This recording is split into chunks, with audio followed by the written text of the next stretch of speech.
Sovereign gold bond के बारे में आजकल हर कोई बात करता है और सॉवरेन गोल्ड बॉन्ड 2023-24 का सीरीज 4 लॉन्च हो गया है, जिसका सब्सक्रिप्शन डेट है 12 फरवरी से लेके 16 फरवरी तक। पर क्या कभी आपने सोचा है कि जब मुझे स्टॉक मार्केट में इन्वेस्ट करके इतने रिटर्न्स मिल जाते हैं तो मैं सॉवरेन गोल्ड बॉन्ड में इन्वेस्ट क्यों करूं? सो बेसिकली क्या मुझे सॉवरेन गोल्ड बॉन्ड्स में स्टॉक मार्केट जितने अच्छे रिटर्न्स मिल सकते हैं, तो किस तरह के रिटर्न्स मिल सकते हैं सॉवरेन गोल्ड बॉन्ड में, वो देखते हैं। आपकी स्क्रीन पर एक चार्ट है जिसमें अगर किसी ने सॉवरेन गोल्ड बॉन्ड में 2015 में इन्वेस्ट करा एंड मेच्योरिटी यानी कि 8 ईयर्स तक 2023 तक इन्वेस्टेड रहे, तो जो इशू प्राइस था 2015 में that was 2684 for 1 gram and 2023 में जो रिडम्पशन प्राइस था दैट वाज 6132। अगर हम जो इंटरेस्ट पर एनम मिलता है सॉवरेन गोल्ड बॉन्ड पे और जो अप्रिसिएशन हुआ उस सब का कंपैरिजन करें इन टर्म्स ऑफ, अगर किसी ने 10 ग्राम्स सॉवरेन गोल्ड बॉन्ड में इन्वेस्ट किया, 10 ग्राम्स गोल्ड लिया है सॉवरेन गोल्ड बॉन्ड्स के थ्रू, तो जो इन्वेस्टमेंट अमाउंट था दैट वाज 26,840 एंड जो मेच्योरिटी अमाउंट था जो रिडम्पशन पे मिला दैट वाज 67,225, यानी कि 34,480 के गेन्स हुए इंडिविजुअल को, which is 128% returns. So definitely sovereign gold bond यानी गोल्ड में इन्वेस्ट करके भी आपको अच्छे रिटर्न्स मिले हैं, इनफैक्ट मल्टी बैगर रिटर्न्स मिले हैं। अब आप बोलोगे कि ठीक है फाइन, बट गोल्ड में इन्वेस्ट हम वैसे भी करते हैं क्योंकि हर फैमिली में लेडीज़ के पास में ज्वेलरी तो होती है, ज्वेलरी तो हम बाय ही करते हैं। तो क्या ज्वेलरी में इन्वेस्ट करके जो सॉवरेन गोल्ड बॉन्ड में आप इन्वेस्ट कर रहे हो उसमें कर रहे हो या ज्वेलरी में कर रहे हो, क्या वो इक्वल है कि आपको एक जैसे रिटर्न्स मिलेंगे? वो समझने के लिए आपकी स्क्रीन पर एक चार्ट है, वो देखिए।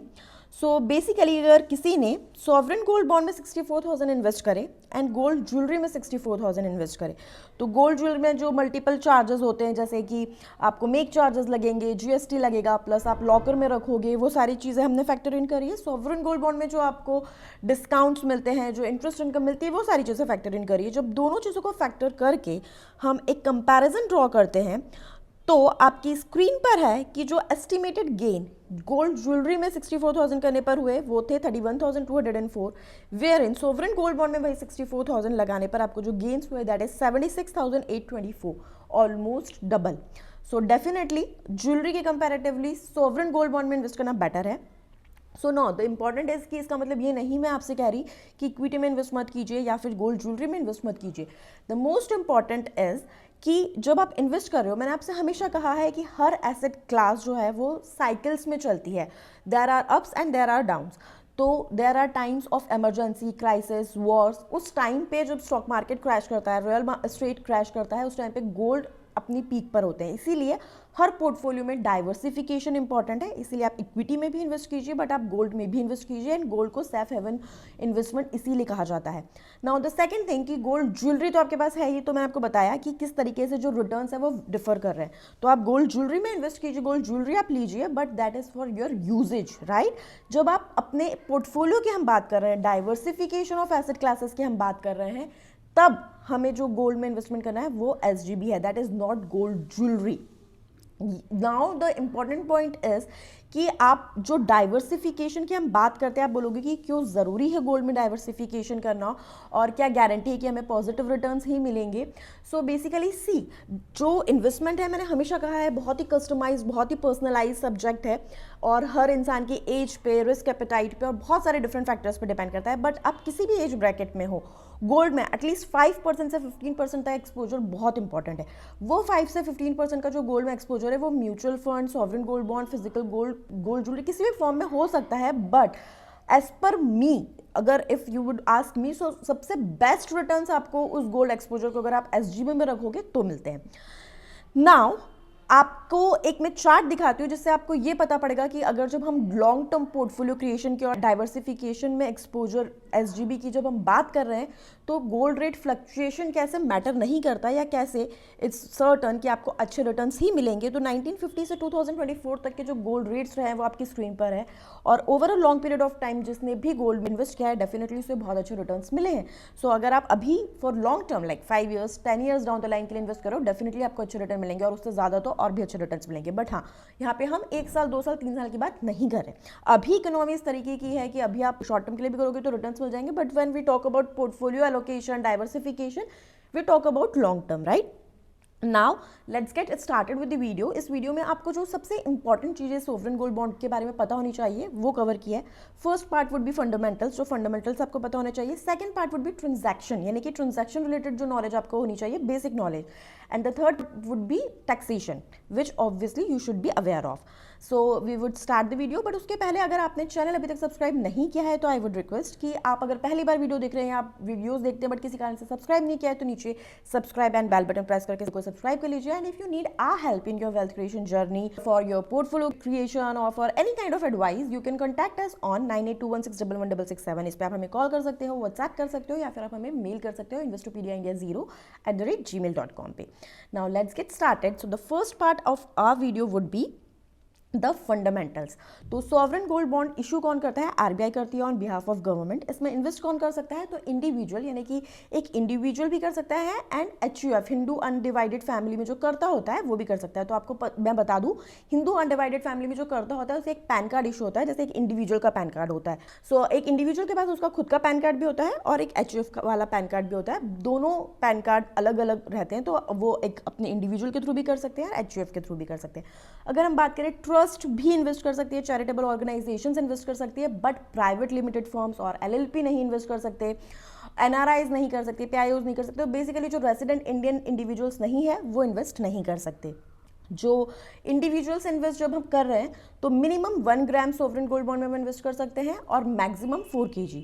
जब ट्रस्ट या चैरिटेबल ऑर्गेनाइजेशन इन्वेस्ट कर रही है तो minimum would be 1 gram, but maximum वो 20 kg तक का इन्वेस्टमेंट कर सकते हैं। अगर कैश में किसी को सॉवरेन गोल्ड बॉन्ड लेना है तो वो भी कर सकता है, बट उसके लिए जो लिमिट है वो है 20,000 रुपीज़ तक की, यानी कि 20,000 से ऊपर का आप कैश में नहीं ले सकते। जब आप पेमेंट की बात करते हैं कि सोवरेन गोल्ड बॉन्ड के लिए आप पेमेंट कैसे करेंगे, तो you can pay via DD, via cheque और ऑनलाइन। लेकिन गवर्नमेंट प्रेफर कि आप ऑनलाइन मोड पर जाए, और इसीलिए जब आप ऑनलाइन बाय करते हो सोवरेन गोल्ड बॉन्ड तो पर ग्राम पे आपको एडिशनल 50 रुपीज़ का डिस्काउंट मिलता है। 2.5% पर एनम का आपको इंटरेस्ट मिलता है सोवरेन गोल्ड बॉन्ड पे, ओवर एंड अबव जो आपको उसमें अप्रिसिएशन मिल रहा है उसके अलावा। तो ये बाय मंथली पे होता है, यानी कि 6 मंथ्स में आपको 1.25% इंटरेस्ट पे हो जाएगा और फिर बचे हुए 6 मंथ्स में आपको 1.25% इंटरेस्ट पे हो जाएगा। Per annum it is 2.5% per annum. Now nominee आप इसमें असाइन कर सकते हो। अगर किसी ने नॉमिनी असाइन नहीं करा है और उस बंदे की डेथ हो जाती है तो उस केस में जो नॉर्मल एसेट क्लासेस के लिए प्रोसीजर होता है वो होता है, यानी कि जो लीगल हायर होता है वो सक्सेशन सर्टिफिकेट देगा और फिर उसके बाद में उसको वो ट्रांसफर हो जाएंगे सॉवरेन गोल्ड बॉन्ड्स। मैंने एक विल पे भी वीडियो बनाया था, अगर आप देखना चाहते हो ऊपर आई बटन में आ रहा है। But I think you should obviously हमेशा हर चीज़ जो आप बाय कर रहे हो एसेट उसमें नॉमिनी करना ज़रूरी है, आपको नॉमिनी करना चाहिए। Sovereign gold bonds can be gifted but in between very close relatives, जिसके एक प्रिस्क्राइब्ड लिस्ट है, नॉर्म्स है, जिसके हिसाब से आप इसमें गिफ्ट कर सकते हो sovereign gold bonds. Sovereign gold bonds क्योंकि बहुत सेफ एसेट क्लास है तो डेफिनेटली इस पर आप लोन्स भी ले सकते हो। Coming on to the second part of the video, transaction related knowledge. तो सॉवरेन गोल्ड बॉन्ड में बाय करने के 2 ऑप्शन है। एक है प्राइमरी मार्केट, यानी कि आप आरबीआई के थ्रू, गवर्नमेंट के थ्रू बाय करो। एक होता है सेकेंडरी मार्केट। तो पहले हम प्राइमरी मार्केट समझते हैं। प्राइमरी मार्केट में क्या होता है, RBI time to time circulate करती है कि उन्होंने सॉवरेन गोल्ड बॉन्ड्स लॉन्च किए हैं और इस डेट से इस डेट तक सब्सक्रिप्शन ओपन है। जैसे फॉर एग्जाम्पल अभी 12 फरवरी से 16 फरवरी तक सब्सक्रिप्शन ओपन है, एंड देन 21 फरवरी तक अलोकेशन है, जो लोगों ने सब्सक्राइब किया है उन्हें अलॉट हो जाएंगे ये सोवरेन गोल्ड बॉन्ड्स। तो आप उस टाइम पे कर सकते हो, सिर्फ उन्हीं डेट्स पे जब ये लॉन्च हुए हैं।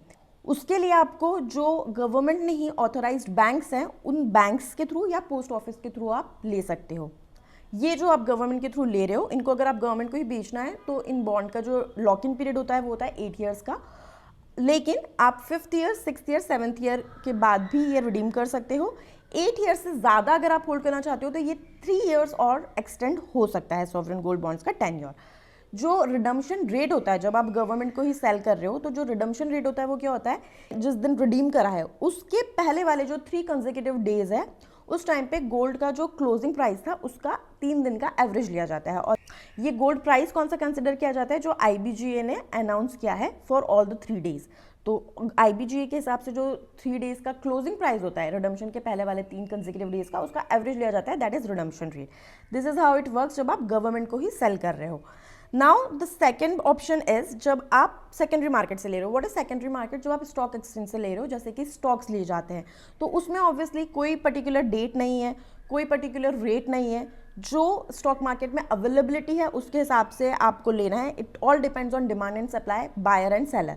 आपको जो बायर मिल रहे हैं, जिस गोल्ड बॉन्ड के मिल रहे हैं उस पर आप ले सकते हो जिस रेट पे मिल रहा है, और जब आपको बेचना है आप वापस बेच भी सकते हो। There is no lock in nothing. Now the important है कि जब आप नॉर्मल सेकेंडरी मार्केट से बाय कर रहे हो तो हमेशा ये ज़रूर देखिए कि जो इश्यू प्राइस था उस सॉवरेन गोल्ड बॉन्ड का, उससे कम रेट पे जो अवेलेबल हो उसी पे आप लीजिए, क्योंकि आपकी कई सारी जो इंटरेस्ट साइकिल्स है वो मिस हो चुकी है। सेकंड, जिन सॉवरेन गोल्ड बॉन्ड की सीरीज में ज़्यादा ट्रांजैक्शन है उसे ही बाय कीजिए सेकेंडरी मार्केट से, otherwise you would be stuck, क्योंकि आप कैसे बेचोगे? Until unless you don't have a buy you can not sell, right? Now the good thing is कि अगर आपने सेकेंडरी मार्केट से भी बाय करा है सॉवरेन गोल्ड बॉन्ड तो आप मेच्योरिटी पे गवर्नमेंट को सेल कर सकते हो, और अगर आपने गवर्नमेंट से बाय किया है तब भी आप सेकेंडरी मार्केट में सेल कर सकते हो बिफोर मेच्योरिटी या after maturity also. So these are transaction related things. The third and the most important part, taxation. Now जो आपको 2.5% पर एनम का इंटरेस्ट इनकम है वो आपकी जो इनकम है उसमें ऐड हो जाएगा वो अमाउंट, एंड जो टैक्स स्लैब आप पे एप्लीकेबल है उसी के हिसाब से आपको टैक्सेशन एप्लीकेबल होगा।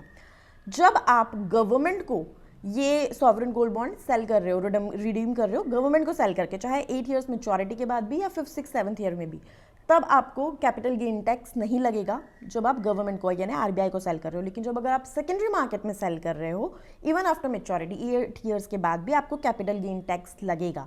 एंड कैपिटल गेन टैक्स का जो क्लॉज रहेगा वो वही रहेगा, अगर आपने 3 साल से पहले बाय करने के 3 साल के अंदर अंदर बेच दिया तो आपको शॉर्ट टर्म कैपिटल गेन लगेगा, और अगर आपने 3 साल से ज़्यादा होल्ड करा और फिर बेचा तो आपको long term capital gain tax लगेगा। अगर आपको गिफ्ट में मिला है या फिर सक्सेशन में मिला है, मतलब नॉमिनेशन के थ्रू मिला है, उस केस में आपको टैक्सेशन नहीं लगेगा। तो this was all about sovereign gold bond. I hope आपको ये वीडियो अच्छा लगा, आपके सारे जो कॉन्सेप्ट्स हैं वो क्लियर हो गए। अगर ऐसा है तो प्लीज़ नीचे कमेंट कीजिए and video like and share जरूर कीजिए। Thank you so much.